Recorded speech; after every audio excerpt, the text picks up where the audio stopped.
आइए महाराज जी, बहुत स्वागत है आपका टीवी9 भारतवर्ष में। वृंदावन से हमें कहा जाएगा कि आप बाहर के हैं, तो फिर बताइए इस देश में कौन व्यक्ति कहाँ जाएगा। अनिरुद्धाचार्य यदि वृद्धमाओं की सेवा और यहाँ की सेवा करता है तो कुछ लोगों को कष्ट होता है। दादी के हाथों का जादू और खुशबू से महकता घर, माँ की मुस्कुराहट और खाने की सुगंध। MDH गरम मसाला, क्योंकि हर रिश्ता है स्वाद से जुड़ा। बांग्लादेश भारत का हिस्सा था, है और रहेगा। ये भारत के बंटवारा जिन लोगों ने किया, तो ऐसा क्यों बांटा? कुछ साधु संत हैं, कहते हैं इनको बाहर से आए, इनको चला जाना चाहिए। संत वृंदावन में नहीं है। यदि सेवा करना व्यापार है तो ऐसा व्यापार सबको कर लेना चाहिए। आरोप आप पर ये लगता है कि आप तो इस गद्दी का सम्मान नहीं करते, इसका दुरुपयोग करते हैं। यदि आपको 90 लोग अच्छा कहेंगे तो 10 लोग बुरा कहेंगे। इस वजह से भी ईर्ष्या करते हैं क्या आपसे लोग? हाँ, करते होंगे। निंदक नियरे राखिए आंगन कुटी छवाए। उनमें से किसी करीब तो रखा नहीं है। आपको रखा है ना करीब। आपने क्या ऐसा कहा था राधा रानी जी को लेके कि ब्रिज के कुछ लोगों ने कहा कि अपमान हो गया? ये जिसका जैसा दृष्टिकोण है मुझे देखने का, वो अपने अपने दृष्टिकोण से देखता रहता है। मैंने एक टिप्पणी सुनी करौली सरकार की, वो कहते हैं कि वो तो ड्राइवर खलासी रहे हैं, वो क्या जाने कथावाचन।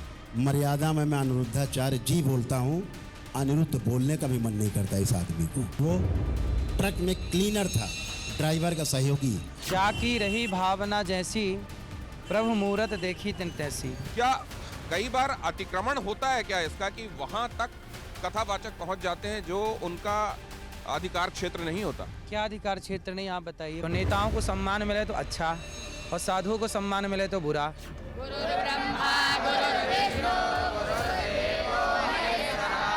हम तो कहते हैं गुरुकुल में भी तलवार सिखाना सिखाओ। बच्चों को झांसी की रानी, बेटी को और बेटों को शिवाजी बनाओ।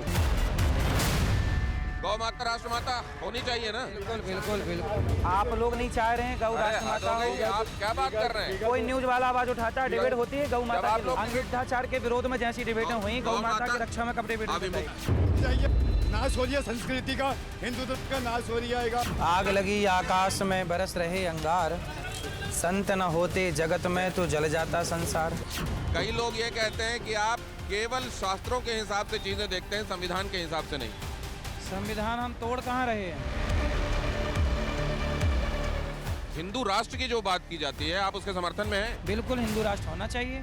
मैं महाराज जी से 2-3 चीजों के लिए असहमत हूँ। तो गौ माता को राष्ट्र माता होना चाहिए, हिंदू राष्ट्र होना चाहिए, लेकिन विलंब हो रहा है तो आप कह रहे हैं कि आप लोग इसके लिए जिम्मेदार। जब व्यास मंच से बैठ करके हम इस प्रकार के शब्दों को यूज करेंगे। तो लड़कियां लाते हैं 25 साल की, अब 25 साल की लड़की 4 जगह वो मुंह मार चुकी होती है। इस प्रकार के शब्द आपने यूज किए कि हाँ, आज लड़की अगर 24 साल की है तो वो कई जगह उसकी जवानी फिसल गई होगी।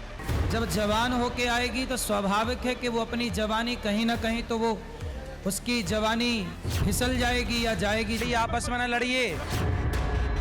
आपने क्या बोला? लड़कियां आधे कपड़े पहनती है, लड़कियां चारित्र्यहीन होती है। कलयुग में आप वैश्या को वैश्या नहीं कह सकते। वो है तो वैश्या, पर सुनना चाहती है कि मैं सती सावित्री। महाराज जी, आपके पास ऐसा क्या सबूत था जिसके बेसिस पे आपने ये कह दिया? साधु को क्या चाहते हैं आप? बस बैठा माला जपे। कथावाचक का तात्पर्य है कि वो व्यक्ति को परमात्मा से कनेक्ट करे, ना कि व्यक्ति को क्रिटिसाइज करे। सारे लड़का लड़की अधर्म पे चल रहे हैं। अब बताओ, शादी के पहले एक लड़का किसी लड़की के कंधे पे हाथ डाल के चल रहा है, उसके संग नाच रहा है ना, लिव इन में रह रहा है। कोई किडनैप कर ले, किसी महिला के साथ कोई दुराचार हो जाए, वो कहे कि इसका रूप इसके लिए जिम्मेदार है, मैं जिम्मेदार नहीं।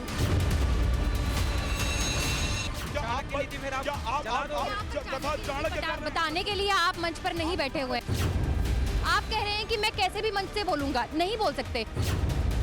दादा, व्यास पीठ पर बैठ करके अगर ये करना है तो आप रैली करिए। मुझे फेमस होने के लिए मीडिया का सहारा नहीं चाहिए था, और ना आज चाहिए है। मुझे लगता है महाराज जी के कारण व्यासपीठ रियल कम रील ज्यादा हो गया है। कोई लिविंग में है तो कुत्ता बिल्ली है। व्हाट इज दिस कुत्ता बिल्ली भाई? आज जिसे आप लिव इन कह रहे हैं वो पहले कुत्ता बिल्ली लिव इन में ही, आज इसके संग कल उसके संग। आपके सारे टारगेट महिलाओं को लेकर ही क्यों होते हैं? जो जिस सीढ़ी पे आप हैं इस सीढ़ी से हम लोग आगे बढ़ चुके हैं। आप नारी टू नारायणी है इसमें मानते हैं? आपकी वजह से आज धर्म गुरुओं को एक मजाकिया तौर से देखा जा रहा है।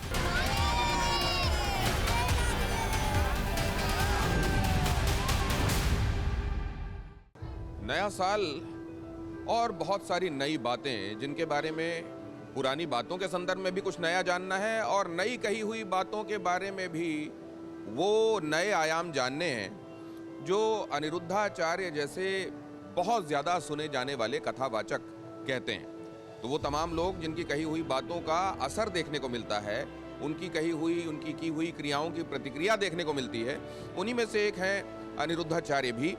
और इससे बढ़िया क्या जगह होगी, गौरी गोपाल आश्रम में भगवान के सम्मुख हम खड़े हुए हैं। तो नीर क्षीर विवेक के साथ आप लोग सुनिएगा भी, और इसी नीर क्षीर विवेक के साथ यहाँ पर सवाल भी पूछे जाएंगे। पुरानी बातों के वो पहलू जो अभी तक छुए नहीं गए और नई बातों के वो आयाम जो आप जानने के लिए उत्सुक हैं, वो आज अनिरुद्धाचार्य जी के साथ बातचीत में आपके सामने होगा। राधे राधे।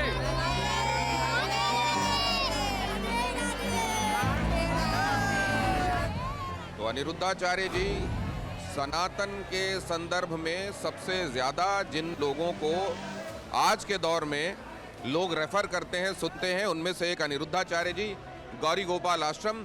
और यहाँ से आज हम जब ये यात्रा शुरू करेंगे तो ब्रिज का वो दृश्य भी आपके सामने होगा जिसके दर्शन अपने आप में तारने वाले होते हैं, और अनिरुद्धाचार्य जी के साथ वो बातें तो होंगी ही जो आप मुझे उनसे करते हुए देखने के लिए उत्सुक हैं। तो आइए महाराज जी, बहुत स्वागत है आपका TV9 भारतवर्ष में। बहुत बहुत धन्यवाद TV9 भारतवर्ष का कि आप यहाँ आए गौरी गोपाल और आपने यहाँ की सारी सेवाओं को जनता जनार्दन तक पहुँचाया। आचार्य जी, बहुत सारी बातें आपकी पहले से जनता जनार्दन तक है, उनके संदर्भ में भी बहुत सारी दिलचस्पी है जो आज आपके सामने रखूंगा। बिल्कुल बिल्कुल जरूर। तो आइए भगवान को प्रणाम करते हुए आगे बढ़ते हैं। यहाँ पर देखिए लोग दोनों तरफ कतारों में आचार्य जी की एक झलक के लिए यहाँ पर खड़े हुए हैं, और देखिए किस तरीके से उनके लिए हर दिन ये जन सैलाब उमड़ता है। और देखिए इनमें माताएं भी हैं, वृद्धाएं भी हैं। पूरी दुनिया में जब ये बात एक तरीके से प्रसारित भी हुई और प्रचारित भी कि महिलाएं और महिलाओं के संदर्भ में अनिरुद्धाचार्य जी की कही हुई बातें, वो क्या उसमें सच्चाई है, साफ गोई है, या उन्होंने कुछ ऐसा कहा है जो लोगों को ठेस पहुंचाने वाला है। राधे राधे।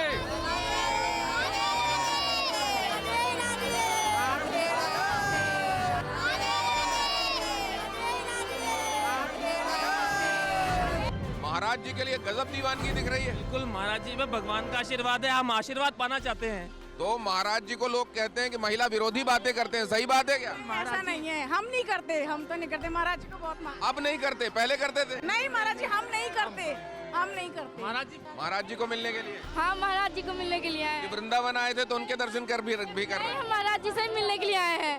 क्या अच्छा लगता है महाराज जी में? महाराज जी में सब बहुत कुछ अच्छा लगता है। वो संतों की सेवा करते हैं, बहुत अच्छी कथा करते हैं, बहुत अच्छे लगते हैं गुरु जी हमें। लेकिन महाराज जी विवादों में भी रहते हैं। वो सब अच्छी बातें ही बोलते हैं, महाराज जी सब अच्छी बातें ही बोलते हैं। तो जो लोगों को बुरा लगता है वो सच बोल देते हैं, इसलिए बुरा लगता है।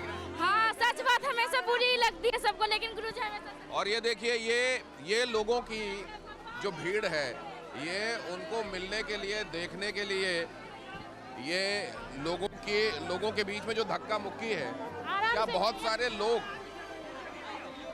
इस वजह से भी ईर्ष्या करते हैं क्या आपसे लोग? हाँ, करते होंगे, करते होंगे। तो महाराज जी कहते हैं कि इससे वो इनकार नहीं करते कि हाँ, ये भी एक वजह हो सकती है कि लोग उनसे ईर्ष्या करते हो सकते हैं। चाहने वाले ज्यादा हैं कि ईर्ष्या करने वाले? ईर्ष्या करने वाले तो ना के बराबर हैं, प्यार करने वाले बहुत हैं। तो ऐसा नहीं होता कि किसी एक व्यक्ति के सब चाहने वाले ही हों? राम और माता जानकी का भी लोग विरोध किए हैं, तो ये बैलेंस है, कुछ अच्छे लोग कुछ बुरे लोग। यदि आपको 90 लोग अच्छा कहेंगे तो 10 लोग बुरा कहेंगे, और वो सुनना चाहिए। उससे फर्क पड़ता है आपको? क्या फर्क पड़ेगा, वो अपना काम कर रहे हैं, हम अपना काम कर रहे हैं।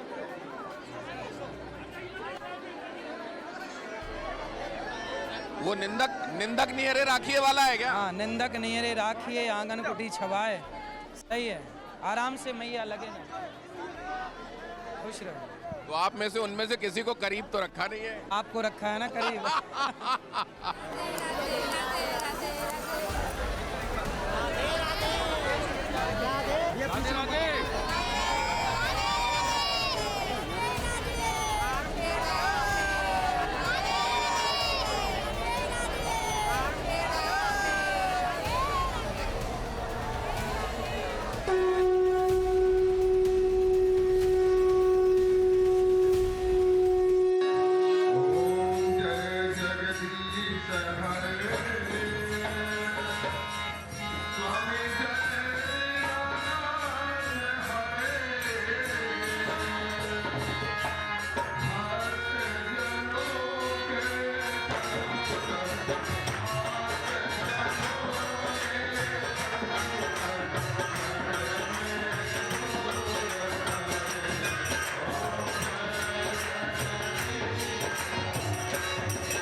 अनिरुद्धाचार्य जी जब पूजा के लिए यहाँ पहुँचते हैं तो वो अकेले नहीं होते हैं, उनकी अर्धांगिनी भी साथ में होती हैं। वो भी आज साथ हैं।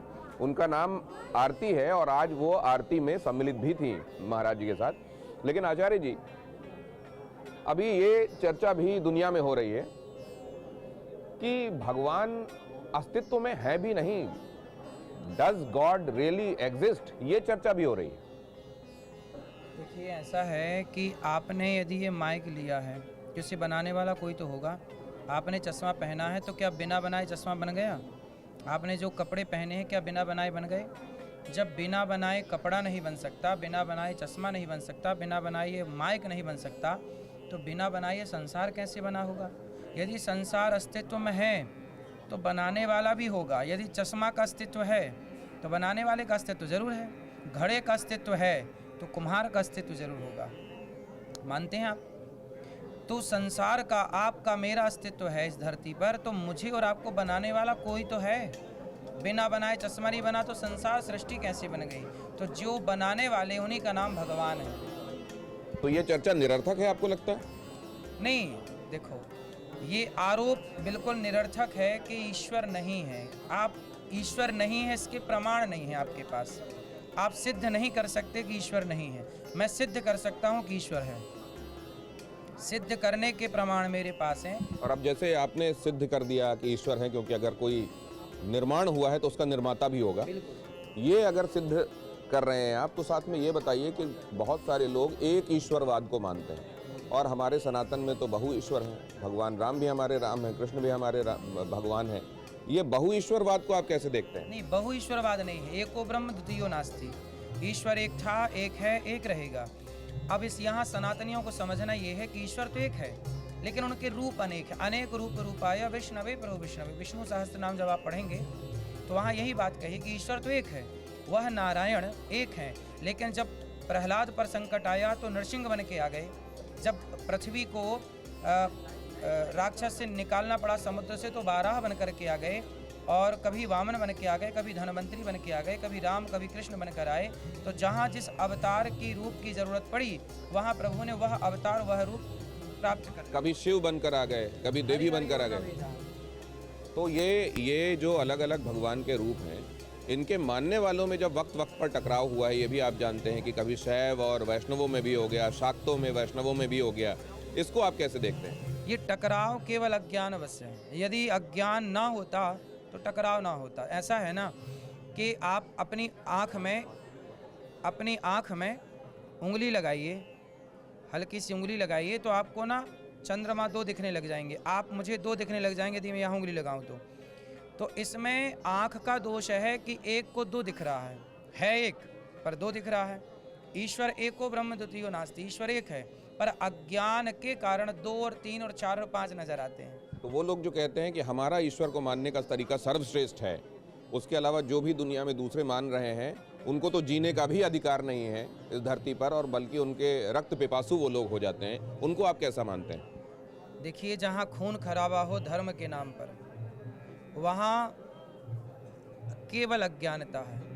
इसके लिए एक छोटी सी बात है कि ईश्वर को जिसने जितना जाना, जितना पहचाना, हमारे सनातन में शिव को जिसने जितना जाना शिव को उतना कह दिया, राम को जिसने जितना जाना राम के बारे में उतना कह दिया, कृष्ण को जितना जाना कृष्ण के बारे में उतना कह दिया।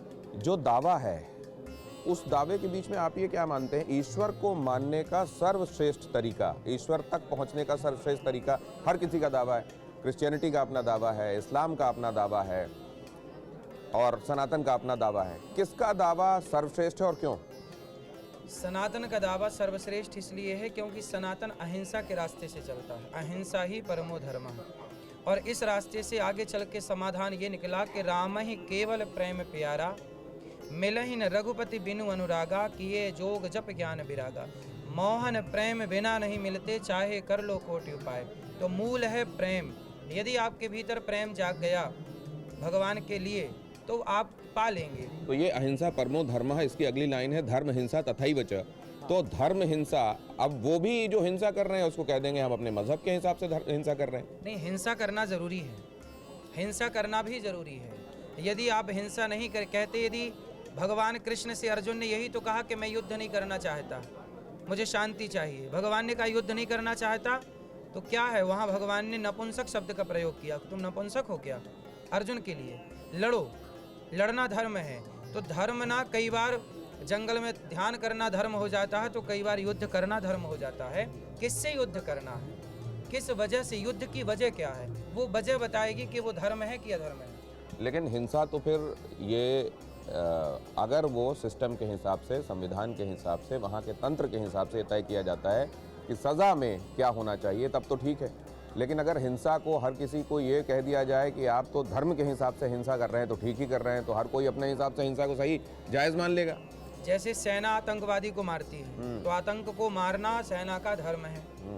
पुलिस अपराधी को मारती है, उसे मारना धर्म है। वो पुलिस का धर्म है, वो सेना का धर्म है। हमें आपस में, यदि लोकतंत्र है, आप भी धर्म का आचरण करते हैं, मैं भी धर्म का आचरण करता हूँ, तो आपस में लड़ने की जरूरत नहीं है ना। और जहाँ आपने अपना धर्म छोड़ा, भगवान श्री कृष्ण ने क्या कहा कि जब एक योद्धा से एक योद्धा लड़ता तो धर्म था, पर अभिमन्यु से 7 योद्धाओं ने युद्ध लड़ा। अब आपने धर्म की मर्यादा तोड़ दी, इसलिए गुरु द्रोणाचार्य जी को भी अधर्म से मारा गया।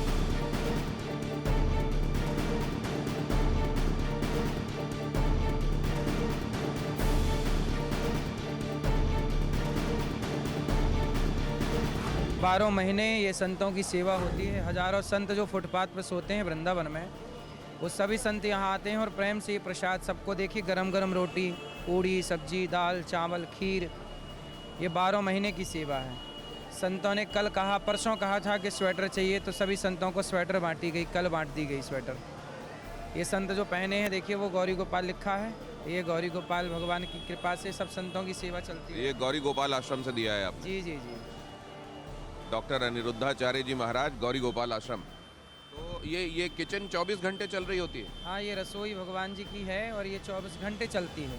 ब्रज के लोगों की इतनी सेवा कर रहे हैं, यहाँ की साधु संतों की सेवा कर रहे हैं, वृद्धाओं की सेवा कर रहे हैं आप, लेकिन उसके बाद भी कुछ साधु संत जो यहीं से ताल्लुक़ रखते हैं कहते हैं ये ब्रज के नहीं है, बाहर के हैं और इनको चला जाना चाहिए, और आपकी कुछ बातों से भी आपत्ति लेते हैं, राधा रानी जी को लेकर टिप्पणी से भी आपत्ति लेते हैं। अब देखिए कितना दुर्भाग्य है कि पाकिस्तान में हिंदुओं से कहा जाता है कि आप बाहर के हैं, चले जाइए। बांग्लादेश में हिंदुओं को जलाया जाता है, कहा जाता है बाहर के हैं, चले जाइए। कश्मीर से कहा गया कि आप बाहर के हैं, चले जाइए। यदि उत्तर प्रदेश से, वृंदावन से हमें कहा जाएगा कि आप बाहर के हैं, तो फिर बताइए इस देश में कौन व्यक्ति कहाँ जाएगा? कितनी सुरक्षा और कितनी असुरक्षा है, ये सबके सामने है। लेकिन मुझे लगता नहीं है कि ऐसा कोई यहाँ का व्यक्ति ऐसा बोलता है कि चले जाइए। कुछ होंगे, भगवान जाने कौन होंगे, लेकिन ऐसा कोई है नहीं जो कहता हो कि आप चले जाइए। कुछ हो भी सकते हैं, आप यदि कह रहे हैं तो शायद आपने सुना हो मैं एक बात और जानना चाहता हूँ। एक आदमी के जीवन के बहुत सारे पहलू होते हैं। आपको भी लगता है कि समाज अक्सर उन पहलुओं पर ज़्यादा ध्यान देता है, जोर देता है, जो असल में उतने ध्यान दिए जाने वाले नहीं होने चाहिए? देखिए, खांस भी दें, छींक भी दें तो लोग ध्यान देते हैं। और दुनिया में अभी बांग्लादेश में हिंदुओं को जिंदा जला दिया गया एक बालक को, उसके खिलाफ किसी के अंदर आक्रोश भी नहीं देखा गया। जो हमारे खिलाफ आक्रोश रखते हैं, जब हिंदू जला दिए जाते हैं, राम के पोस्टर जला दिए जाते हैं, तब उनके मन में गुस्सा नहीं आता। लेकिन अनिरुद्धाचार्य यदि वृद्धमाओं की सेवा और यहाँ की सेवा करता है तो कुछ लोगों को कष्ट होता है। अब आपने बांग्लादेश का जिक्र छेड़ा ही है, तो मैं ये जानना चाहता हूँ कि बांग्लादेश में हिंदुओं पर होने वाले अत्याचार को लेकर भारत का जो स्टैंड होना चाहिए या नहीं होना चाहिए या तटस्थ होना चाहिए, उसको आप कैसे देखते हैं और आप कितने संतुष्ट हैं भारत की अभी तक की पोजीशन से? भाई देखो, बांग्लादेश भारत का हिस्सा था, है और रहेगा यदि आप चाहे लो तो। हमारी सरकार को चाहिए कि अपनी सेना भेज के वहाँ के हिंदुओं की सुरक्षा की जाए और बांग्लादेश को पुनः भारत में मिलाया जाए। भारत का ही तो हिस्सा है। मुझे एक बात समझ में नहीं आई, ये भारत के बंटवारा जिन लोगों ने किया तो ऐसा क्यों बांटा? मतलब उन लोगों ने सही किया बांट के, गलत किया? आपसे सवाल है मेरा। निश्चित रूप से गलत किया। गलत किया। क्यों ऐसा बांटा? उनको जिन्होंने गलती की, अब हम लोग उनको पूज रहे हैं। उनका सम्मान होना चाहिए कि अपमान होना चाहिए? जिन्होंने देश को बांटा उनका सम्मान होना चाहिए। अब ये हिंदुओं की जो निर्मम हत्या हुई, इसका जिम्मेदार कौन है? वही लोग तो हैं बांटने वाले। क्यों बांटा? क्या ये उनके सीधी भाषा में कहे तो क्या ये देश उनके बाप का था? अपनी ज़मीन बांटते, अपना घर बांटते, अपनी जायदाद बांटते, भारत माता को क्यों बांट दिया? वो बांटा तो ऐसा बांटा कि आज तक उसका रोना भारत रो रहा है, हिंदू रो रहा है। तो आप वो समझते हैं कि एक गलती थी जिसको सुधारा जाना चाहिए? बिल्कुल सुधारा जाना चाहिए। वापस उन हिस्सों को एक किया जाना चाहिए? बिल्कुल एक ही करना चाहिए और ठीक ठीक से करना चाहिए। सैकड़ों हजारों संत सेवा आ रही है, संत सेवा कर रहे हैं, बहुत अच्छे संत हैं।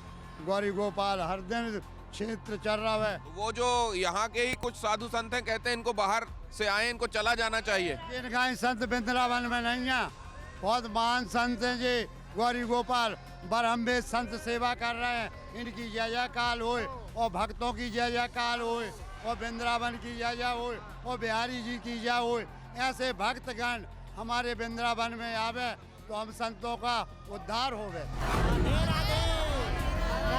राधे राधे। गुरु जी, क्या गुरु दीक्षा लेनी जरूरी होती है? जो लड़का पसंद आए अब विवाह मत करो, रहने लग जाओ उसके संग, तो चलेगा काम। एक तराजू में आप पतिव्रता नारियों को रखो और दूसरी तराजू में आप लिवन में रहने वालियों को रखो, तो क्या दोनों का पलड़ा भारी होगा?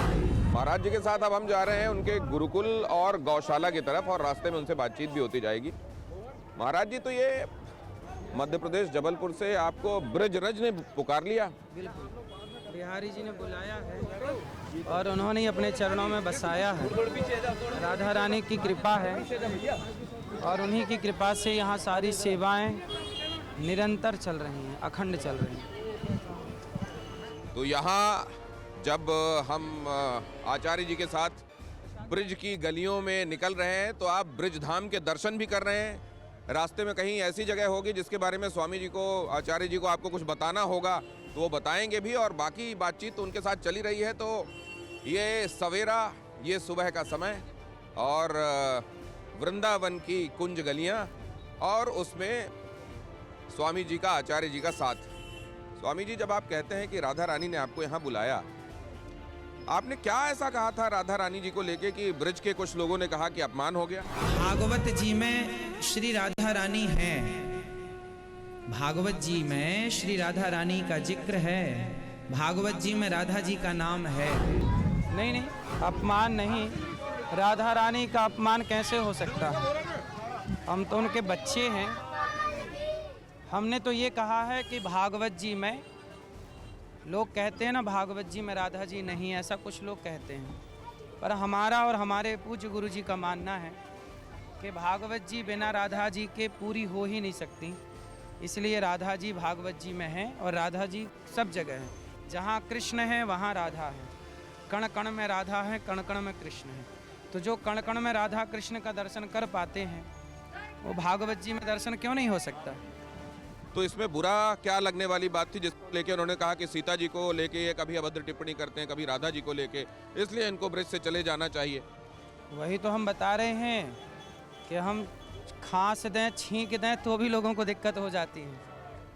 और कुछ लोग हैं जो खुलेआम राम जी का पोस्टर, अभी कुछ दिन पहले आप लोगों ने खबर चलाई थी कि राम जी का पोस्टर दक्षिण में कहीं दशहरे के टाइम जलाया गया, तब लोग नहीं आगे आते और गलत चीज़ों का विरोध करते। अनिरुद्धाचार्य का विरोध करना होगा तो इकट्ठे होके और विरोध करने लग जाते हैं। ये आपको देख के चारों तरफ मैं देख रहा हूँ इतना उत्सुकता और कौतूहल लोगों में। ये आप क्या यहाँ पर मार्गों में निकलते नहीं हैं क्या? लोग इतनी उत्सुकता से आपको देख रहे हैं। निकलते हैं हमेशा ही हम मिलते हैं भक्तों से, निकलते रहते हैं। और ये सब लोगों का प्यार है, आशीर्वाद है, ये सब आशीर्वाद मिलता रहता है भक्तों का। तो जैसे हम सवाल जवाब आपकी कथा के समय हम देखते हैं कि आप जब आप लोगों को कथाओं के उदाहरण दे रहे होते हैं, वो आपसे सवाल भी कर रहे होते हैं। यहाँ पर रास्ते में जब आप निकलते हैं तब भी लोग आपसे सवाल जवाब करते हैं क्या? हाँ, सवाल जवाब हर समय होता रहता है। और जितनी मदद, देखिए प्रश्न करने वाला जिज्ञासु है, हमें लगता है हम जितनी मदद कर सकते हैं कर लें। किसी को हमारे उत्तर से संतुष्टि मिल जाए, मार्ग मिल जाए, तो ये भी तो पुण्य का कार्य है। इसलिए सबको सही सलाह देते रहते हैं। गुरु महाराज, ओई गांव के आदमी हमरा कूट करे जे देखे छ जे केना रख ले छथिन। कूट मतलब का कूटबा? हां, से बोला धान। लोगों का कहना रहता है कि तुम लोग ढोंग करते हो, यहाँ पे भजन करते। बोले क्या करें, बोले यहाँ क्या करें, बोले मुर्गा लड़ाएं। कहाँ से? पंजाब से हो? नहीं, हरियाणा से ही। हरियाणा। तब ये टेढ़ी बात कर रही हूँ मैया। सही मार्ग दिखाना, सही सलाह देना, यह भी पुण्य का ही कार्य है। तो ये मार्ग में हम जब चल रहे हैं, मार्ग का पता होना, मंजिल का पता होना, ये बड़ा आवश्यक होता है। और भगवान कृष्ण भी सारथी बने अर्जुन के, तो साधन, वाहन, रास्ता और गंतव्य जहाँ जाना है, ये सब बड़े महत्वपूर्ण होते हैं। लेकिन आपको लेके मैंने एक टिप्पणी सुनी करौली सरकार की। वो कहते हैं कि वो तो ड्राइवर खलासी रहे हैं, वो क्या जाने कथावाचन। शर्म आती है ऐसे आदमी का नाम लेने से भी। मर्यादा में मैं अनिरुद्धाचार्य जी बोलता हूँ, अनिरुद्ध बोलने का भी मन नहीं करता इस आदमी को। इस व्यक्ति ने खुद बोला है कि वो ट्रक में क्लीनर था, ड्राइवर का सहयोगी। हाँ, ठीक है। देखिए, जाकी रही भावना जैसी, प्रभु मूरत देखी तिन तैसी। मैं जैसा होऊंगा वैसे मैं आपको देखूंगा। मेरे अपने दृष्टिकोण से मैं आपको देखूंगा, आप अपने दृष्टिकोण से मेरे को देखेंगे। इसलिए जिसका जैसा दृष्टिकोण है मुझे देखने का, वो अपने अपने दृष्टिकोण से देखता रहता है। मुझे माताएं बेटे के दृष्टिकोण से देखती हैं, मेरे नौजवान भाई मुझे अपने मित्र के दृष्टिकोण से देखते हैं, बड़े बुजुर्ग पिता के पुत्र के दृष्टिकोण से देखते हैं, और सब साधु संत अपने अपने दृष्टिकोण से। तो उनका अपना ये दृष्टिकोण रहा होगा, उन्होंने अपने दृष्टिकोण से मुझे देखा। ये देखिए, महिलाएं, बच्चियां और वृद्धाएं भी राधे राधे महाराज जी करते हुए आगे जा रही हैं। तो क्या ये लोग, वो इन लोगों ने वो टिप्पणी नहीं सुनी होगी जो आपने की थी और जिसको लेके इतना बवाल मचा था? बात में अपनी माँ की गर्मी दिखाए, जो बात बात में अपने मायके झोला उठा के चली जाए, बिना पति से बोले, बिना सास ससुर की आज्ञा लिए वो मायके चली गई। ये सबसे चाइना मॉडल है, ये थर्ड क्वालिटी की। सबने सुनी, पर सबको अच्छी लगी बात कि भाई बात तो सही बोली जा रही है। अब जैसे विरोध ही करना है तो वो तो सीता मैया का भी विरोध करेंगे। विरोध करने वालों का मुंह आप थोड़ी पकड़ सकते हैं। ऊंच निवास नीच करतूती, देख न सकहीं पराई विभूति, ये चौपाई तुलसीदास जी ने लिखी है। कुछ लोग होते हैं जो दूसरों का उत्कर्ष नहीं देख पाते और ईर्ष्या वशात, जलन वशात अपना भाव प्रकट करते रहते हैं। ये शब्दावली जो लोग प्रयोग करते हैं कुछ लोग, वो केवल उनकी ईर्ष्या वशात, वो क्या है, स्वीकार नहीं कर पा रहे हैं इन सेवाओं को, तो बेचारे क्या करें, कुछ तो बोलेंगे। अब जब हम वृंदावन की इन गलियों से निकल रहे हैं, वृंदावन की तो कुंज गलियां हमेशा से जानी गई हैं। कुंज मतलब सकरी गलियां। अब यहाँ पर आधुनिकीकरण की बात भी हो रही है, कॉरिडोर की भी, बांके बिहारी कॉरिडोर की भी बात हो रही है। आप कैसे देखते हैं इसको? देखिए, यहाँ जो कुंज गलियाँ हैं वही यहाँ की पहचान है। इसलिए कुंज गलियाँ, यहाँ की सांकरी गलियाँ, प्रेम गली अति सांकरी, जहाँ मैं दो न समाए, जब मैं था तब हरी नहीं, अब हरी है मैं नाए।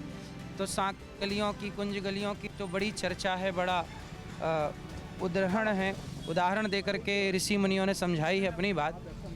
तो वो कुंज गलियाँ तो रहनी चाहिए, क्योंकि वो यहाँ की विरासत है। साथ में कॉरिडोर को लेकर आपने ये भी सुना होगा, गोस्वामियों का जो कहना है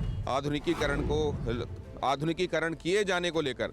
हमने काशी विश्वनाथ के संदर्भ में भी देखा था, महाकाल जी का कॉरिडोर जब बन रहा था उज्जैन में, उसको लेकर भी देखा था कि एक नज़रिया ये रहता है कि पुरातनता को संजोना चाहिए, वही उस तीर्थ की पहचान है। और एक नज़रिया ये है कि इसका जहाँ पर ज़रूरी है वो आधुनिकीकरण होना चाहिए, आज के हिसाब से सुविधाएं होनी चाहिए और चीज़ें बदलनी चाहिए। आप क्या सोचते हैं? आराम से, ठीक है। देखिए, सुधार बदलाव ठीक है, पर जो वहाँ के सेवायत पुजारी जन हैं उनका भी दिल ना दुख है, उनको भी कोई तकलीफ़ ना हो। सर्वे भवन्तु सुखिनः को लेकर के यदि हम सब कार्य करें तो सबका कल्याण होगा और सब सुखी रहेंगे। क्योंकि किसी का दिल दुखा के हम कुछ कार्य करें तो वो भी अच्छा नहीं है। तो यहाँ वृंदावन में गलियों से चलते हुए और सोशल मीडिया में उनकी डली हुई तमाम जो रील्स हैं या उनके कथा वाचन के दौरान के जो एक्सर्प्ट्स डले होते हैं तमाम प्लेटफॉर्म्स में, उनमें व्यूअरशिप हर जगह ये पता चलता है कि उनकी बातों का लोगों में कनेक्ट कितना है। वो कनेक्ट कई बार कई लोगों के साथ, ज़्यादातर लोगों के साथ सकारात्मक भी है, लेकिन बहुत सारे लोगों के साथ वो प्रतिक्रिया के तौर पर भी है। और कई बार वो प्रतिक्रिया इस तरह की है कि इस तरह की बातें नहीं कहनी चाहिए। बोलो घी घी घी, शुद्ध घी बोलो। घी घी ही ही ही ही ही। जो रावण है ना, वो राम के हाथों क्यों मारा गया? आपको मारने का विचार था क्या? गुरुजी, क्या मैं काला हूँ क्या? मेरे पास गवर्नमेंट जॉब भी है, मेरा अच्छा खासा बिजनेस भी है, फिर लेकिन मेरा रिश्ता नहीं हो पा रहा। काले की वजह से। सवाल यह है कि कथा वाचन, धर्म का जानकार, धर्मज्ञ, जो कथाओं का एक तरीके से इंटरप्रिटेशन करके बताए कि क्या कहा गया है, क्या कई बार अतिक्रमण होता है क्या इसका कि वहां तक कथावाचक पहुंच जाते हैं जो उनका अधिकार क्षेत्र नहीं होता? क्या अधिकार क्षेत्र नहीं, आप बताइए कौन सा क्षेत्र हमारे अधिकार में नहीं है? बताइए किस पे हम बात नहीं कर सकते, आप बताइए। जो चीजें जैसे आज आप, क्या हम आयुर्वेद पे बात नहीं कर सकते? क्या हम विज्ञान पे बात नहीं कर सकते? क्या हम राजनीति पे बात नहीं कर सकते? क्या हम धर्म पर बात नहीं कर सकते? क्योंकि हम भारतीय हैं तो राजनीति पे बात कर सकते हैं। हमारे शास्त्रों में साइंस है, विज्ञान है, हम साइंस पे बात कर सकते हैं। हमारे शास्त्र ही आयुर्वेद दिए हैं, हम आयुर्वेद पे बात कर सकते हैं। किस पे बात नहीं कर सकता? जो व्यक्ति धर्म को जानता है, शास्त्रों को जानता है, वो सब कुछ जानता है। जो धर्म को, शास्त्र को जानता है, वो सब कुछ जानता है। और जो धर्म को, शास्त्र को नहीं जानता, वेद पुराण नहीं जानता, वो कुछ भी नहीं जानता, 0 बटा सन्नाटा है। गुरुजी का ना फेमस एक डायलॉग है, बहुत अच्छा वाला। अच्छा, गुरुजी बोलूं मैं? ठीक है। कोई तुमसे प्यार क्यों करेगा? आँख टाके का है कि पाँव टाके का है? भाटू से। कौन? कहाँ? मैं रात में जैसे सोता हूँ ना, तो मुझे इतने सपने आते हैं और सपने में खोया रहता हूँ पूरी रात, और सीधा सवेरे जगता हूँ और सपने याद भी नहीं रहते। मतलब ये समस्या है मेरे साथ। क्या सपनों की बहुत सपने आते हैं। पानी तो ना कैसे लगते हैं क्या? दिल्ली से आए हैं, बहुत दिनों से। ठीक है, आराम से। आओ गौरी, चलो प्रसाद पाना वहीं से। और कोई सेवा? गौरी गोपाल आइए, वहाँ प्रसाद पाइए। और कोई सेवा हो तो बताइए। लोग दर्शन करके छू के निहाल हो रहे हैं और कह रहे हैं नहीं, इतना काफ़ी है। अब ज़रा देखिए ये क्या है। गौरी गोपाल वृद्धाश्रम ट्रस्ट द्वारा संचालित गौरी गोपाल गौशाला, गौ माता की सेवा ही सच्ची गोविंद सेवा है।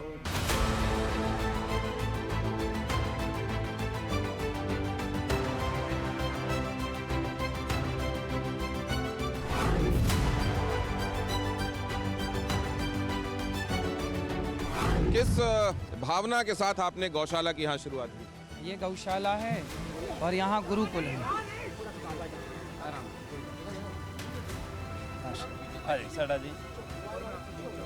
उम्र में बहुत ज्यादा है आपसे, लेकिन देखिए उन्होंने सुरक्षा घेरा तोड़ कर आए और वो। बिल्कुल, ये उनका प्रेम है, आशीर्वाद है सब भक्तों का। जी, तो आप गौशाला के विषय में बता रहे थे। ये गौशाला है, ये देखिए गाय के लिए भूसा आया है, एक ट्रॉली अभी अभी आपके सामने। ये भूसा है, ये चारा है, ये बाजार से चारा भूसा ये खरीदना पड़ता है। ये भूसा आया है, ये चारा है, ये सारा चारा भी कटेगा और ये सारा चारा कट करके भूसा में मिल करके सारी गौ माता को, यहाँ भी गौ माता है, ये देखिए यहाँ भी गौ माता है और सामने नंदी है, ये नंदीशाला है, सामने ये सब नंदी हैं। तो आप लोगों से ये भी आग्रह करते हैं कि धर्मार्थ वो दान दें, गौ सेवा के लिए दान दें और वहाँ अन्न दान के लिए दान दें, तो उससे हो जाता है या फिर आपको अपना जो अर्जित धन है उसको भी लगाना पड़ता है? देखो, भागवत जी हम करते हैं, भागवत जी करने में जो भी भक्त लोग यजमान दक्षिणा देते हैं, सहयोग करते हैं, वो सब सेवा में ही लगता है, क्योंकि धन तो लगता ही है। अब यहाँ साफ़ सफाई यदि आप देख रहे हैं तो साफ़ सफाई के पीछे भी धन लगा ही होगा, क्योंकि साफ़ सफाई करने वाले कार्यकर्ताओं को तो सैलरी देना ही है। अब ये चारा भूसा खरीद के लाए हैं, तो ये चारा भूसा भी मतलब ये जो हरा चारा है ये लगभग 6-7 हज़ार रुपये का रोज़ चारा आता है और भूसा भी आता है, और ये रोज़ के खर्चे हैं केवल चारा भूसा के। फिर यहाँ जो गोबर उठाने वाले हैं, यहाँ की जो साफ़ सफाई वाले हैं, कार्यकर्ता हैं, सबकी फिर अलग सेवा है। तो ये सेवाएं भी हम देख रहे हैं, निश्चित रूप से इसके लिए आपको साधुवाद। लेकिन लोग एक और बात जानना चाहते हैं कि महाराज जी के पास बड़ी उनको महंगी घड़ियां पहने हुए देखते हैं, बड़ी लग्जरी गाड़ियों में भी देखते हैं और साधन संपन्नता में भी देखते हैं। तो मैं एक बात जानना चाहता हूं कि कथावाचक का जीवन कैसा होना चाहिए, सादा कि आधुनिक सुख सुविधाओं से लैस? अब देखो, ये घड़ी है 1500 रुपया की, 1200-1500 की घड़ी। आपकी तस्वीरें जो पुरानी वाली हैं ना, उनमें मोबाइडो की और बड़ी बड़ी घड़ियां भी दिख रही हैं। ऐसा है, देखिए किसी ने वो घड़ी दी तो वो पहन ली, किसी ने ये घड़ी दी तो ये पहन ली। ये 1500 की, अब इसमें नहीं बोलेंगे लोग 1500 की घड़ी। भाई आप देना चाहते 1 लाख की? वैसे आप क्या कहते हैं, एकदम सादा होना चाहिए जीवन या आपके हिसाब से? क्योंकि देखिए उनको बाबा बागेश्वर को लेकर भी बातें हुई, वो ऑस्ट्रेलिया गए, उनके चश्मे को लेकर भी बातें हुई। तो आप लोगों की कथावाचकों की वेशभूषा, उनके रखरखाव, उनकी गाड़ियाँ, पहनावा, इसको लेकर भी बात होती है।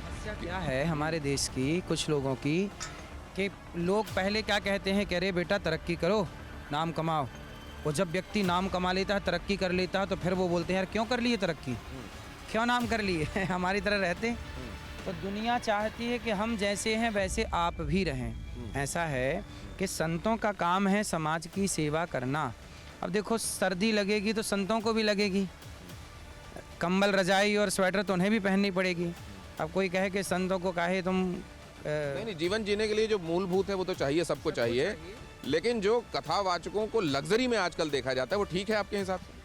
अब ये बताइए कि बॉलीवुड में उनसे बड़ी लग्जरी लाइफ कोई जीता होगा? उनके खुद के प्लान होते हैं, खुद के जेट होते हैं, खुद की व्यवस्थाएं होती हैं, और वो बेच क्या रहे हैं? गुटखा। जो गुटखा बेच रहे हैं वो लग्जरी जिए, वो खुद का हेलीकॉप्टर रखें, खुद का प्लान रखें, खुद के मैंने सुना है कि उनके खुद के घर 5-5 हज़ार, मतलब हज़ारों, मतलब बड़ी आप इम्पोर्टेंट बात कह रहे हैं कि वो किन किन चीज़ों का एंडोर्समेंट करते हैं। ये बात सही है, लेकिन मैं एक बात जानना चाहता हूँ वो करें तो कि साधु संत कथावाचक सादा जीवन उच्च विचार पे जोर देते रहे हैं, तो सादा जीवन ही तो जी रहे हैं। बताइए, हमारे जीवन में देखिए, आपने तो पैंट पे, आपके कपड़े ज़्यादा महंगे, हमारे कपड़े सस्ते हैं। मैं तो जिस पेशे में उस हिसाब से काम किया हुआ है मैं उस हिसाब से हूँ आपको कि आप लोग जितने महंगे कपड़े पहनते हैं, बेटा बाल ना खा लो भैया। तो जितने महंगे कपड़े आप लोग पहनते हैं, हम लोग तो देखिए कुर्ता, ये बगलबंदी और धोती, ये धोती हमारी अधिक से अधिक 500-700 हज़ार रुपए की आ जाती है। आप थोड़ा इधर आ जाइए वरना वो हाँ। तो ये हमारे सिंपल कपड़े होते हैं, और देखिए हम पहने भी भारतीय पहनावा है, आप लोग तो वो जो आपकी जो मतलब बड़ी बड़ी गाड़ियाँ और वो सब है, वो सब जस्टिफाइड है आप कह रहे हैं? देखिए, बड़ी बड़ी गाड़ियाँ नहीं हैं हमारे पास। जो गाड़ियाँ हैं वो ज़रूरत की गाड़ियाँ। अब हमें दिल्ली जाना है, मुंबई जाना है, इधर से किसी काम से कहीं जाना है, तो गाड़ियाँ तो चाहिए। अब गाड़ियों का युग है तो गाड़ियाँ चाहिए। तो ये सब सादगी में आ रहा है जो आप बता रहे हैं। ये गाड़ी भी है, ये सादी गाड़ी है, सिंपल गाड़ी है, छोटी गाड़ी भी हमारे पास। तो जहाँ जिस छोटी भी है और बड़ी भी है। जहाँ जिस गाड़ी की ज़रूरत है वहाँ उस गाड़ी से जाना होता है, क्योंकि यात्राएं करनी होती हैं। तो यात्राएं करेंगे कैसे? वैसे महाराज जी यहाँ पे वृंदावन में इतने सारे कथावाचक हैं। अभी जैसे पुंडरीक महाराज जी को तो अभी गार्ड ऑफ ऑनर वगैरह भी दिया गया, उसकी बड़ी चर्चा हो रही है। ये भी कहा जा रहा है कि संविधान के हिसाब से होना चाहिए था कि नहीं, संवैधानिक पद पर बैठे हुए व्यक्ति को सलामी दी जा सकती है, गार्ड ऑफ ऑनर दिया जा सकता है। ऐसे किसी धर्मज्ञ को उसका आदर अपनी जगह है, लेकिन ये नहीं किया जा सकता। इसको आपने कैसे देखा? देखो, संविधान, इसका मतलब ये हो गया कि संविधान पद पे, संवैधानिक पद पे जो नेता बैठे हैं, एक तरफ तो वो कहते हैं कि सबका आदर सम्मान एक साथ हो, और जब सम्मान होने लगता है तो मिर्ची लगने लग जाती है। भाई सबका सम्मान करिए ना। फिर भाई हम तो कहते हैं कि जितना सम्मान प्रधानमंत्री का उतना भारत के रिक्शे वाले का भी हो। ये बताइए, सम की बात कौन करता है? नेता ही लोग ना करते हैं कि सब भेदभाव मिटाओ बोलते हैं। तो भाई जब भेदभाव मिटाओ की बात नेता करते हैं तो नेताओं को सम्मान मिले तो अच्छा, और साधुओं को सम्मान मिले तो बुरा। भाई भेदभाव मिटाओ तो मिटाओ भेदभाव। जो सम्मान प्रधानमंत्री राष्ट्रपति का, वो सम्मान रिक्शे वाले का भी करिए। तो मतलब आप कहते हैं कि राजनीति में दो मुहापन है? दो मुहापन तो है ही। अपने लिए अलग विधान बनाए हैं तो संवैधानिक प्रोटोकॉल तो अलग होंगे ना आचार्य जी। तो फिर सम की बात करते कौन? हम बात कर रहे हैं। हम तो कह रहे हैं कि भाई जो व्यवस्थाएं बनी, जैसे आप व्यासपीठ में बैठते हैं, आप ऊंचाई पर बैठते हैं, बाकी सब नीचे बैठ के आपको सुनते हैं, ये एक क्रम है, ये एक व्यवस्था है। इस व्यवस्था को वो मानते कहाँ हैं? वो तो कहते हैं कि सब एक बराबर है। यही बहुत आप सुनते हैं समाज में। तो भाई सब एक बराबर है तो फिर राष्ट्रपति का सम्मान और रिक्शे वाले का करिए ना बराबर। आप केवल बातें करेंगे, करेंगे कुछ नहीं।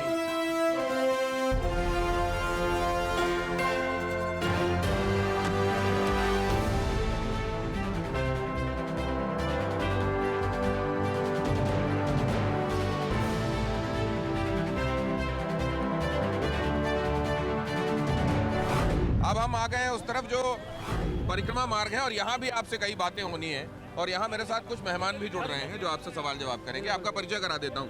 ये राजेश्री रेड्डी जी हैं, सुप्रीम कोर्ट में अधिवक्ता हैं।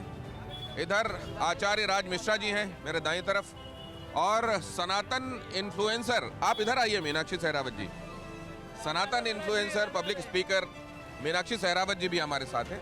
लेकिन इससे पहले कि ये बातचीत शुरू करें, मैं कुछ चीज़ें आपसे जानना चाहता हूँ। ये वृंदावन में जब हम घूम रहे हैं तो एक बात और दिमाग में आती है कि यहाँ के सबसे बड़े इस समय कथावाचक कौन हैं? मतलब आप तो हैं ही, और यहाँ का बड़ा कथावाचक आप किसको मानते हैं? सभी बड़े हैं, यहाँ छोटा कौन है? सब बड़े हैं, कोई छोटा नहीं है। कथावाचक सब बड़े ही हैं, जो भगवान का गुणगान करें सब श्रेष्ठ है। अब यहाँ पर ये बात भी हो रही है कि रितेश्वर जी महाराज जो हैं और स्वामी प्रेमानंद जी, जब ये परिक्रमा मार्ग में निकलते हैं तो बहुत सारे दूसरे लोगों के लिए कई बार असुविधा होती है आने जाने में। ये आपकी जानकारी में भी पहुँचाएंगे? संतों से किसी को क्या असुविधा हो सकती है? संतों के दर्शन करने ही तो लोग आते हैं। आग लगी आकाश में बरस रहे अंगार, संत न होते जगत में तो जल जाता संसार। देखिए, सबसे पहले जो आपने विमान का जिक्र किया था कि गुरुकुल संस्कृत पढ़ने वाले बच्चे क्या आप करेंगे, तो गुरुकुल में सबसे पहले दलपदे जी ने एक विमान बनाया जिसकी ड्राइंग चोरी हो गई, और वही ड्राइंग चोरी करके 1903 में विमान का आविष्कार किया गया। आप ये बात पूरी कीजिएगा। दंडवती परिक्रमा कर रहे हैं कहीं पर, और ये हमारे कैमरे में कैप्चर हो रहा है। देखिए ये श्रद्धा, देखिए इस समय जाड़े का ये मौसम देखिए, और उसमें परिक्रमा मार्ग में दंडवत करते हुए, परिक्रमा करते हुए लोग देखिए। अपनी बात पूरी कीजिए और उसके बाद गेस्टों को इंट्रोड्यूस करता हूँ, अपने सवालों के साथ आएंगे। राइट ब्रदर्स ने जो विमान बनाया, उसके पहले हमारे यहाँ दलपदे जी ने विमान बनाया था, और वह हमारे वेद पुराणों के आधार पर उस नींव पर ही, क्योंकि हमारे यहाँ ही ये सब चीज़ें बनाने की विधा रही है, क्योंकि पुष्पक विमान का जिक्र आपने भी किया, तो हमारे गुरुकुलों से ही हमारे आयुर्वेद है, शिल्प कला है, जितना भी है, सर्जन है। शंकर जी ने सबसे पहले पहले सर्जन है कि नहीं गणेश जी का सिर काट करके और हाथी का लेकिन आप जब इस तरह की बातें कहते हैं ना आचार्य जी, तो कई लोग कहते हैं कि आप बड़ी विज्ञानहीन और तर्कहीन बातें करते क्यों? हैं। शंकर जी आपने सर्जन नहीं है? ऑस्ट्रेलिया पहले को बताइए, कहा पहले कि बताइए, अस्त्र वहाँ रखे हुए पहले हैं। जो मैंने बात की, शंकर जी सर्जन है या नहीं? आपने जो पहले बातें शंकर कही, जी सर्जन है कि नहीं बताइए? मैं कौन होता हूँ इंडोर्स करने वाला? जनता इंडोर्स करने हाँ या वाली। ना तो बोलिए। मैं तो इंडोर्स करने वाली जनता। मैं ये कह रहा हूँ ऑस्ट्रेलिया को आपने कहा कि वहाँ अस्त्र रखे रहते हैं इसलिए ऑस्ट्रेलिया। शंकर जी ने अपने शंकर जी सबसे बड़े सर्जन थे कि नहीं, पूछ रहे हैं स्वामी जी। बता पूछिए। पहली बात तो जो इन्होंने पहली बात जो बोली कि शिवकर बापूजी तलपड़े ने पहले विमान की रचना की बृहद विमान शास्त्र से पढ़कर, और उसकी चोरी करी थी राइट ब्रदर्स ने। ये बिल्कुल बात सही है। उन्होंने हमारे वैज्ञानिकों, जो हमारे वैदिक वैज्ञानिक हैं, उनको पढ़कर उन्होंने बनाया। लेकिन हाँ, अभी अगर इसके बारे में बात करी जाए, सर्जन तो हमारे सबसे पहले वो सुश्रुत जी रहे। तो अगर तो बाद में आए शंकर जी, तो अनादि अगर हम इसको बहुत ज्यादा वो सीधे सीधे पूछ रहे हैं कि शंकर जी को आप मानती हैं पहले और बड़े सर्जन थे कि नहीं थे? हाँ, अगर प्रैक्टिकली देखा जाए कि उनके कैसे, पर मैं ये नहीं मान सकती हूँ कि गणेश जी का सर उस तरीके से रहा होगा। स्वामी जी ने ये भी कहा है, और सुनवा दीजिए जरा इसको, स्वामी जी ने क्या कहा है। तो राम रावण के युद्ध में हजारों लाखों तलवारें पड़ी थी, क्योंकि सैनिक मारे गए तो सबकी तलवारें, सबके अस्त्र शस्त्र। तो वो सैनिक जब अस्त्र रखने के लिए गए तो अस्त्रालय जहाँ था, अस्त्र जहाँ वो रखे, उसका नाम पड़ा ऑस्ट्रेलिया। कि जब हमारे भगवानों के अस्त्र शस्त्र जो है वो उन्होंने उनका उपयोग कर लिया था, तो ये कहा गया कि इनका दुरुपयोग ना हो। तो ऑस्ट्रेलिया आज जिसको कहा जाता है वो ऑस्ट्रेलिया था, वहाँ अस्त्र रखे गए थे। इससे आप सहमत हैं? ऑस्ट्रेलिया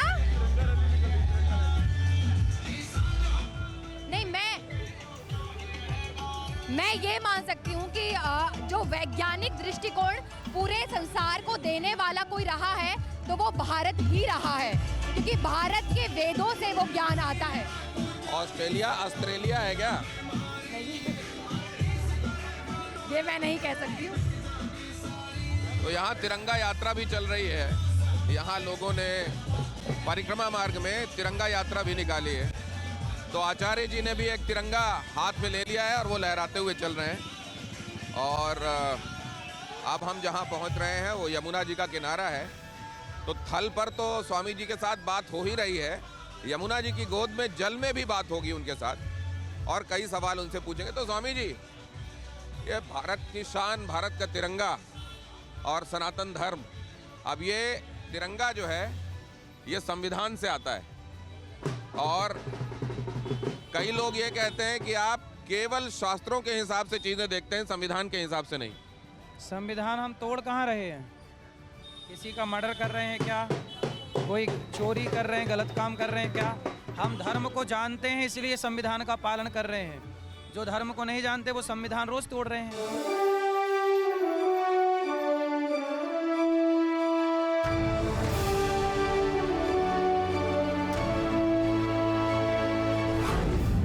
तो जब आप कह देते हैं कि किस उम्र के लोगों को शादी करना चाहिए, और अगर इस उम्र के हो जाएं तो फिर ऐसा हो जाता है, वैसा हो जाता है, वो संविधान के हिसाब से क्या उम्र होनी चाहिए शादी की, आप बताइए। पहले 16 साल में विवाह होता था। हमने पूर्वजों की बात की, हमने ये नहीं कहा 14 साल, हमने ये नहीं कहा कि आप भी अपनी बेटी का विवाह करो। आप बजाएंगे भाई साहब तो आप बजा लीजिए, फिर हम बात नहीं कर पाएंगे। राज मिश्रा जी, ऑस्ट्रेलिया वाली बात में पूछ रहा था स्वामी जी से कि स्वामी जी ने कहा है कि अस्त्र जहां रखे गए भगवानों के, वो जगह आप इस पे कायम है आज भी? हाँ, कायम है, कोई दिक्कत नहीं। वही है ऑस्ट्रेलिया? वही ऑस्ट्रेलिया है, और क्या? तो अमेरिका का भी कुछ बता दीजिए इस तरह का। ऑस्ट्रेलिया आप गए? नहीं, मैं तो नहीं गया हूँ, लेकिन आप गए होंगे। मैं गया हूँ ऑस्ट्रेलिया में गया। वहाँ के जो प्राचीन लोग हैं वह आज भी वैसे ही हैं, मतलब उनके लंबे लंबे हैं, वो बनावट वैसी ही है जो पुरानी है, और वो पुरानी विरासत में सनातन को मानते हैं पुराने प्राचीन लोग। तो वहाँ क्या ऐसे चिन्ह मिले जिससे आपको सनातन की निशानियाँ मिली? जिसमें बहुत सारे संतों से सुना है मैंने, और संत थोड़ी, आप जब खुद गए हैं तो फिर आपको सुनना क्यों पड़ रहा है? भाई जाने के बाद तो कंफर्म हुआ, सुना तो पहले भी था। तो वहाँ कुछ दिखा तब की तलवार गदा कुछ दिखी आपको? तलवार गदा देखो, संस्कृति होती, आज तो वो देश गुलाम है ना, तो मतलब आप ये कह रहे हैं कि गुलाम है वो, उनका अपना अस्तित्व खत्म हो गया ना, तो वो फिर आज़ादी की मांग थोड़ी कर सकते हैं। तो फिर इसी तरह कनाडा का भी किसी वजह से नाम होगा, कनाडा का, अमेरिका का भी किसी वजह से नाम होगा क्या? ब्रज में से शराब अंडा मांस बंद, इसलिए हाँ, यहाँ हाँ। हस्ताक्षर करा रहे हैं। अभी 1 मिनट सही है, सही है। कथा करवा रहे, गाय माता राष्ट्रीय माता बने। गौ माता राष्ट्र माता होनी चाहिए ना, बिल्कुल बिल्कुल तो बिल्कुल। फिर देर क्यों हो रही है? कोई न्यूज वाला आवाज उठाता है, डिबेट होती है गौ माता जब आप लोग बोल रही है किस पे जा रहा है? अरे भाई, जैसे बाकी डिबेट होती है, गौ माता पे कब डिबेट हुई बताइए? गौ माता पे कब डिबेट? अत्याचार के विरोध में जैसी डिबेटें हुई, गौ माता की रक्षा में कब डिबेट हुई? अभी मुक्तेश्वरानंद से लेकर आप जैसे साधुओं से लेकर जब जब जिसने कहा उसको हमने दिखाया ना। डिबेट क्यों नहीं करते? जो डिबेट भी हुई है नहीं हुई, हमें बताइए। अरे आप क्या बात कर रहे हैं? ये देखो, सारे मुद्दा है। आप क्यों नहीं हो रहा है, क्यों नहीं हो रही है राष्ट्रमाता गौ माता? क्योंकि इसलिए नहीं हो रही है कि एक सुई अगर हमको भारत से 1 मिनट हटिए, रुक जाइए, नाश हो रही है संस्कृति का, हिंदुत्व का नाश हो जाएगा। इसलिए नहीं हो रही है कि एक सुई अगर हमको विदेश पहुंचानी है तो सेल टैक्स से सारी चीज़ें जांच होके जाती है। यही मांग करने के लिए तो हम सड़कों पे उतरे हैं। यही तो हमारी मांग है कि हमारे तीर्थ क्षेत्रों में शराब अंडा मांस बेचा जा रहा है, हमारी गाय काटी जा रही है। सरकार को गाय को राष्ट्रीय माता घोषित करना चाहिए। गाय राष्ट्रीय माँ, सबकी माँ गाय, गावो विश्वस्य माता। तो इन दोनों झंडों में आपके लिए महत्वपूर्ण कौन सा है? दोनों ही महत्वपूर्ण है, दोनों श्रेष्ठ हैं। मैया राधे राधे।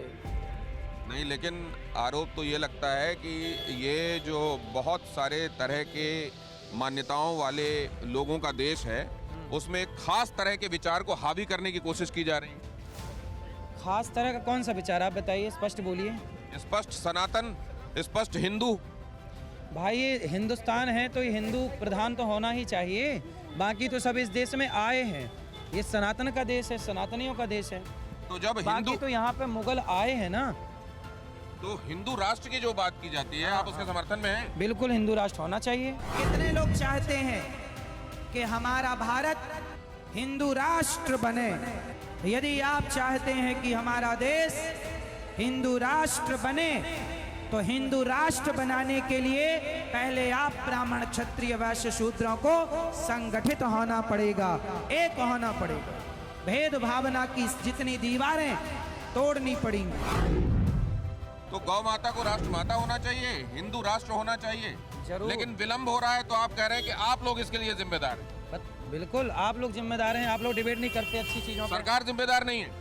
इस सरकार को तो आप लोग ही बताएंगे कि साहब यहाँ सही है। आप लोग जब कह रहे हैं दुनिया भर तक बात पहुंच रही, सरकार तक नहीं पहुंच रही है। सरकार, बाबा बागेश्वर भी माहौल बनाते हैं हिंदू राष्ट्र के लिए। हाँ, तो क्यों नहीं हो रहा है हिंदू राष्ट्र, बताइए। वही तो मैं पूछ रहा हूँ कि आप लोग कह रहे हैं, हम लोग तो कह क्या ही तो सकते इस हैं। सरकार में साधु संतों की सुनवाई नहीं हो रही है? हम लोग कह ही तो सकते हैं, लड़ तो नहीं सकते ना। ये कह रहे हैं और इनकी सुनी नहीं जा रही है क्या इस सरकार में? नहीं, देखिए, ऐसा नहीं है कि सरकार में सुनी नहीं जा रही है। सरकार अपनी तरफ से अपना कार्य कर रही है, लेकिन वो बिल्कुल सत्य है कि इस देश का संत जो है, चाहे वो राष्ट्र के लिए बात की जाए या गौ के लिए बात की जाए, उसके लिए सदैव तैयार है। और वाकई में, क्योंकि 70 साल जो हमने अभी तक जो भी शासन रहा है, उसमें वाकई संतों की नहीं सुनी गई है, हम लोगों की नहीं सुनी गई है। अब सरकार है सुन रही, उसमें कोई दो राय नहीं। मैं महाराज जी से उसमें असहमत नहीं हूँ। मैं महाराज जी से 2-3 चीजों के लिए असहमत हूँ, और जिसको लेकर के मुझे लगता है क्वेश्चन होना चाहिए। शास्त्र कहता है कि व्यासाय विष्णु रूपाय, ठीक है, जो व्यास है वो भगवान विष्णु का स्वरूप है, और भगवान के लिए ये कहा गया है कि परमात्मा के लिए सब एक जैसे है। लेकिन जब उस प्रकार की बातें मंच से बैठ करके, कई बार ऐसी परिस्थितियां, कोई ऐसी शब्दावली, जब आप जैसे सीधे सीधे बोलिए ना, क्या बोला है? मैं बस कह सकता हूँ, समझ जाऊंगा। महाराज जी ने 2-3 शब्द इस प्रकार के किए कि अगर जवानी फिसल जाती है, आप जानते हैं कि आज कितने मुगल हैं, क्या परिस्थिति सनातन धर्म की लड़कियों के साथ किया जा रहा है, उनको कन्वर्ट करने के लिए कितने षड्यंत्र किए जा रहे हैं। उसके बाद जब व्यास मंच से बैठ करके हम इस प्रकार के शब्दों को यूज करेंगे, तो वो बहनें अपने आप को, अगर उनको सुधारना भी है, कोई बच्ची हो भी है, जिसमें इस प्रकार के शब्द आपने यूज किए कि हाँ, आज लड़की अगर 24 साल की है तो वो कई जगह उसकी जवानी फिसल गई होगी। क्या प्यास, लव जिहाद नहीं हो रहा है? आप लव जिहाद के सपोर्टर हैं क्या? नहीं, मैं नहीं हूँ। लव जिहाद क्या है? यही तो है, प्यार के बहाने ले जाकर और देह व्यापार में घुसा दिया जाता है बहन बेटियों को, और ये हमारी बहन बेटियां ना जाने कब समझेंगी। क्या व्यास मंच से ये सब ठीक है? व्यास मंच किस पहले सुनिए, सुन लीजिए, अब सुन लीजिए, एक बार में माइक ये असत्य बोल रहे हैं, उसका मैं खंडन करूँ। पहले सुन पहले मेरी बात सुन लीजिए, सुन लिए। इन्होंने क्या बोला कि व्यास गद्दी से, वो बात व्यासपीठ से नहीं बोली जाती, वो प्रश्नोत्तरी का हमारे एक अलग प्रोग्राम है, वहाँ से।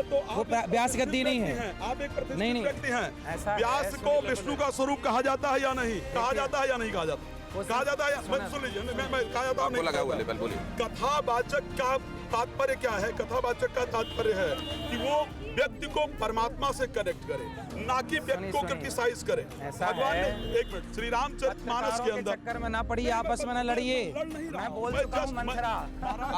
आप पत्रकारों को मंथरा क्यों कह देते हैं? अब देखो, लड़ा रहे हो आप साधुओं को आपस में। ये बताइए, हद हो गई। एक तरफ कहते हैं निंदक नियरे राखिए, दूसरी तरफ कहते हैं ये मंथरा। सनातनी, हम हिंदुओं का दुश्मन कौन है? हम हिंदुओं को पहले मंथरा लड़वाती थी, आज ये कुछ मीडिया लड़वा रही है। ये मंत्रा का अपडेट वर्जन है आज की मीडिया। इसलिए नहीं, आप ये बताइए, पहले तो आप ये बताइए, पत्रकार मंथरा हैं क्या आपकी निगाह में, और आप इस पे कायम हैं क्या? कुछ पत्रकार तो देखो है, आप डिनाई नहीं कर सकते। अब आप पहले क्या कहते हैं कि लड़की अगर 24 की हो गई तो मुंह मार, फिर कहते हैं कुछ लड़कियां, फिर आप कह देते हैं पत्रकार मंत्रा, फिर कहते हैं कुछ पत्रकार। ये क्या है? नहीं, वो पूरा कुछ ही बोला गया है शुरू में। एक सेकंड, वो तो ये कह रहे हैं, और आपने ये भी कह दिया पत्रकारों को कि हम किसी का बाप का नहीं खाते हैं। ये आपकी शब्दावली होनी चाहिए, कथावाचक साधु की शब्दावली होनी चाहिए। साधु को क्या चाहते हैं आप? बस बैठा माला जपे? नहीं तो अरे उनको अगर साधु भाषा की मर्यादा नहीं रखेंगे तो दुनिया किसकी तरफ देख के सीखेगी? सीधी भाषा नहीं समझते लोग साहब, जिस भाषा में समझते हैं उसी में समझाना चाहिए। उसके लिए रोड पर आकर प्रदर्शन करना होगा। व्यासपीठ की एक गरिमा है। व्यासपीठ के लिए श्री रामचरितमानस में कहा गया है, ते श्रोता वक्ता समशीला और समदर्शी जाने हर लीला। अगर आप व्यासपीठ के अंदर हैं, कथा कर रहे हैं, तो फिर सभी को एक समान दृष्टि से। राजश्री रेड्डी जी, ये जो खास तौर से अनिरुद्धाचार्य जी, वो कहते हैं मैं संविधान का उतना ही आदर करता हूँ। आपने उनके व्यक्तित्व और कृतित्व में संविधान सम्मत चीजें होती देखी हैं या उससे अलग चीजें होती देखी? देखिए, उनका कार्य तो मैं भी बता रही हूँ ना, उनका जो कार्य है, जो वृद्ध माताओं का आश्रम बनाया है, बहुत सारी अन्न सेवा करते हैं, उसके लिए तो मैं एज ए ह्यूमन भी उनके साथ हूँ। लेकिन उन कथावाचक का वो रोल क्या है? What is the role of कथावाचक? कथावाचक ये होता है कि असामान्य सामान्य लोगों को बिठा के ज्ञान का आपको ज्ञान का ये करना है, रोशनी देना है कि समाज में कुछ गलत हो रहा है तो उनको समझाना है। अगर आप समझाने का भी एक तरीका है। अगर आप एक रिक्शा वाले को बोलोगे कि नहीं भैया आप इस गलत तरीके से बोलोगे तो वो समझेगा नहीं। अगर कहीं गलत हो रहा है तो आप उसको सही तरीके से समझाइए। One wrong can not do the correct with the wrong act only. आपने क्या बोला? लड़कियां आधे कपड़े पहनती है, लड़कियां चारित्र्यहीन होती है, और चाइल्ड मैरिज एक्ट को भी आपने बढ़ावा दिया। अभी तो आपने 2021 का एक बिल देखा है जिसमें एक लड़की की उम्र शादी आयु नहीं आपने बोला है महाराज जी उसी। हाँ, अभी लेट में कंप्लीट नहीं, झूठ नहीं सर, आपने बोला है कि 24 साल की उम्र में लड़कियां वहाँ तक। अब आपने महाराज जी का कहना है, मैंने ये बात नहीं कहा कि सारी लड़कियां चरित्रहीन होती हैं, और ना उन्होंने ये कहा कि सारी लड़कियां 25 की उम्र तक होते होते दुष्चरित्र हो जाती हैं, ऐसा नहीं कहा। सारी नहीं, जिसको भी बोला है उन्होंने गलत शब्द में उनको वर्णन किया है। आने वाले टाइम पे देख लेना, लोग फिर जल्दी शादियां करना शुरू कर देंगे। क्यों? क्योंकि अब लड़कियां लाते हैं 25 साल की। अब 25 साल की लड़की 4 जगह वो मुंह मार चुकी होती है, सब नहीं पर बहुत। और वो 25 साल की जब तक आती है तो पूरी जवान होके आती है।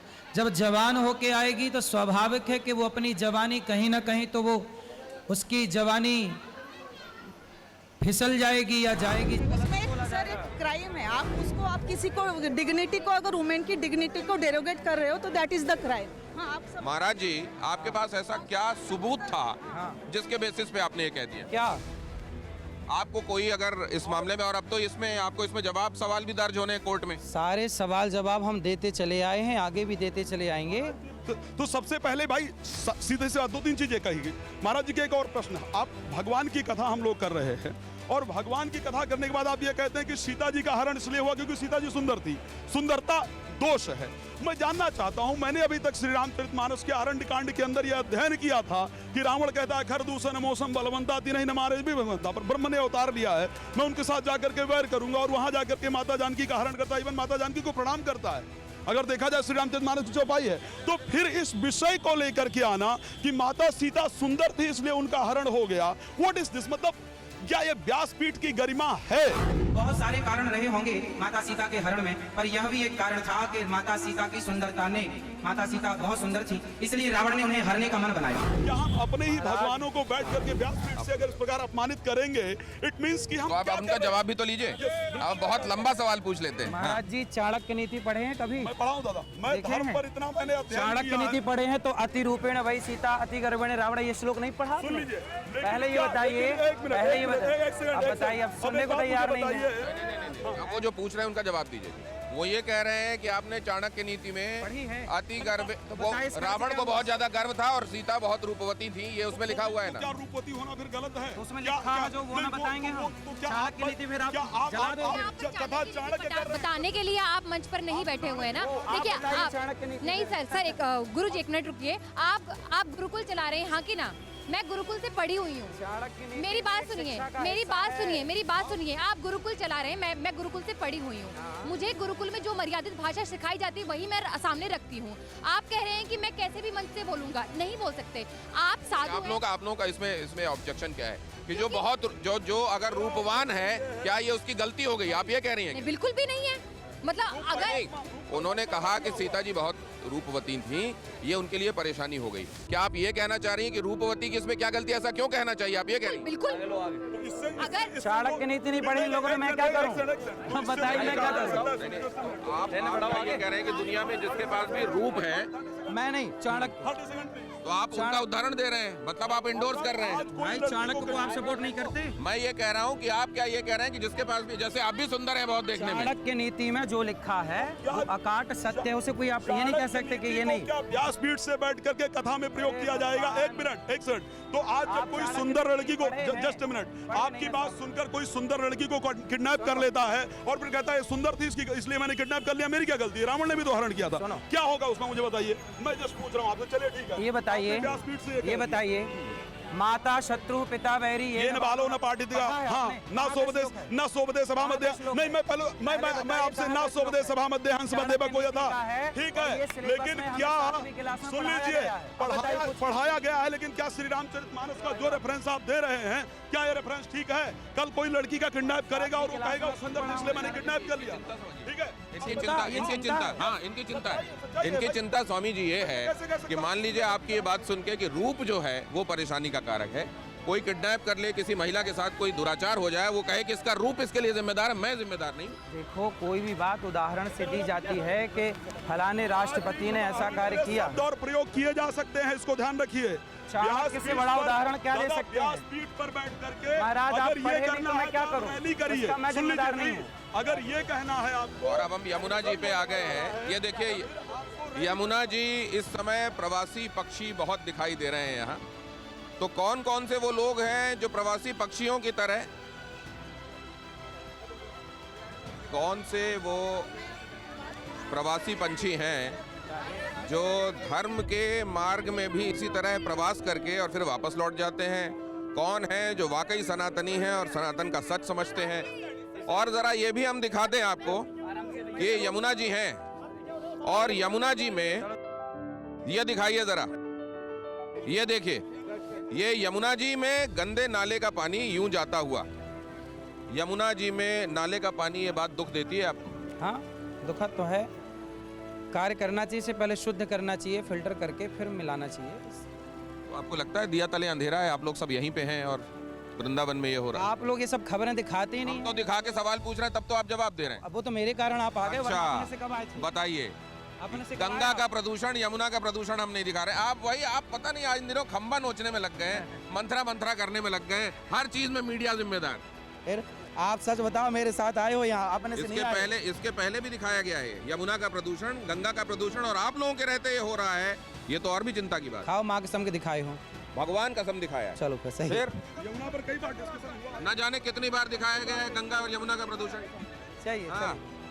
अच्छा ये बताइए, चिराग तले अंधेरा है कि नहीं? सही है, सही। ये शुद्ध होना चाहिए, फिर मिलना चाहिए। और ये मतलब कसम ना खाता तो आप ये ना मानते? हर राज्य में, हर जिला में, हर शहर में करना चाहिए महाराज। इसके लिए आपको यहाँ बैठना चाहिए, सरकार उस पर सोचेगी, निश्चित रूप से करना चाहिए। मुझे लगता है कि हमारे वृंदावन के संतों को बाकी चीजों पर दो चीजें कह रहे हैं, ये दो चीजें कह रहे हैं। जब भी मैं पूछ रहा हूँ गौ माता के संदर्भ में या हिंदू राष्ट्र के संदर्भ में, नहीं तो मीडिया जिम्मेदार है। आपकी निगाह में भी मीडिया जिम्मेदार? बिल्कुल मैं नहीं मानता। अगर मीडिया ना होती तो चाहे महाराज जी या मैं यहाँ तक नहीं पहुँचता। मीडिया जिम्मेदार नहीं तो आज इसको हम एक्चुअल में नहीं दिखा पा रहे होते। अपना काम कर रहा होता। चाहे सोशल मीडिया है, चाहे नॉर्मल मीडिया है, फेमस उसी के जगह, उसी के द्वारा। नहीं, बात ये है मीडिया एक मंच है। नहीं, मैं दूसरी बात कह रहा हूँ। फेमस होने के लिए मीडिया का सहारा नहीं चाहिए था, और ना आज चाहिए है। मीडिया के पहले में फेमस था। और ये बात भी महाराज जी मीडिया में कह रहे हैं। मुझे मीडिया से कोई फेमस की कोई चाह नहीं है।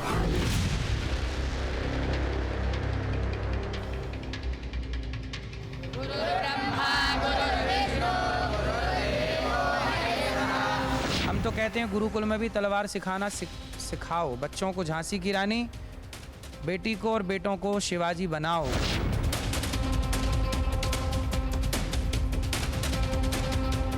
आर्टिफिशियल इंटेलिजेंस क्या होता है, आप में से किसी को पता है?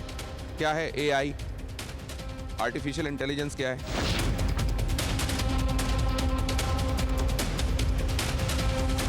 दुनिया जब सीता मैया से सहमत नहीं हो पाई तो लोग मेरे से सहमत हो जाएंगे, सारे लोग।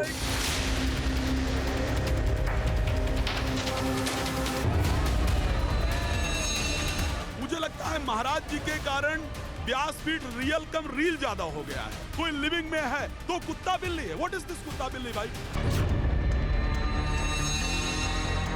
आज जिसे आप लिविन कह रहे हैं वो पहले कुत्ता बिल्ली लिविन में, आज इसके संग कल उसके संग। आपके सारे टारगेट महिलाओं को लेकर ही क्यों होते हैं? जो जिस सीढ़ी पे आप हैं, इस सीढ़ी से हम लोग आगे बढ़ चुके हैं। आप नारी टू नारायणी है, इसमें मानते हैं? आपकी वजह से आज धर्म गुरुओं को एक मजाकिया तौर से देखा जा रहा है।